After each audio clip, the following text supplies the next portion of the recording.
Bienvenue sur cette chaîne YouTube qui vous invite à plonger dans les profondeurs de votre esprit. Ici, vous découvrirez des histoires qui vous aideront à explorer votre potentiel intérieur. N'hésitez pas à vous abonner pour ne rien manquer des prochaines vidéos. Maintenant, fermez les yeux, respirez profondément et laissez-vous guider par ma voix.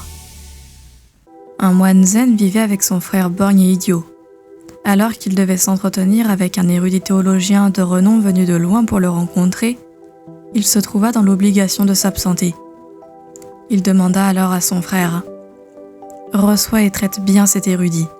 Surtout, ne lui dis pas un mot et tout ira bien. » Le moine quitta alors le monastère.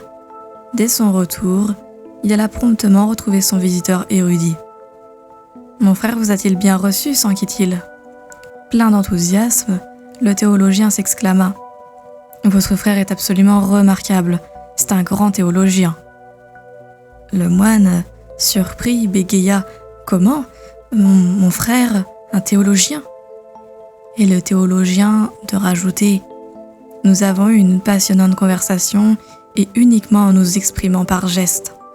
Je lui ai montré un doigt, il a alors répliqué en m'en montrant deux. Je lui ai alors répondu de façon logique en lui montrant 3 doigts. Et lui m'a stupéfait en montrant un poing fermé qui mettait fin au débat. En lui montrant un doigt, j'ai professé l'unité de Bouddha. Avec 2 doigts, votre frère a élargi mon point de vue en me rappelant que Bouddha était inséparable de sa doctrine. Enchanté par la réplique, avec 3 doigts, je lui ai signifié le rôle de Bouddha et sa doctrine dans le monde. Votre frère a alors eu cette formidable réplique en me montrant son poing. Bouddha, sa doctrine, le monde, tout cela fait un. La boucle était bouclée. Quelque temps plus tard, le moine alla retrouver son frère borgne et idiot.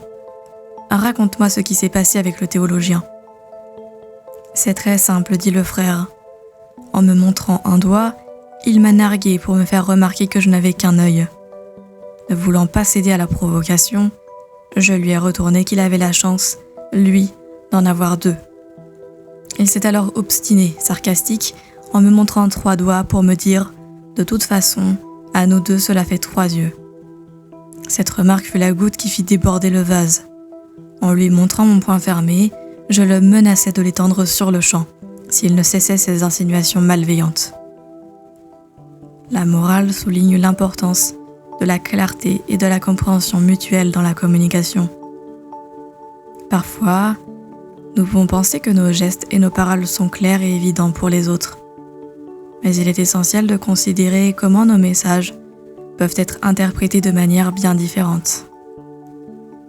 J'espère sincèrement que cette histoire vous a plu. Si vous avez apprécié cette expérience et que vous souhaitez en découvrir davantage, n'hésitez pas à liker cette vidéo, à laisser un commentaire pour partager vos impressions et à vous abonner à la chaîne. Votre soutien est précieux et cela me ferait vraiment plaisir de vous retrouver dans les prochaines histoires.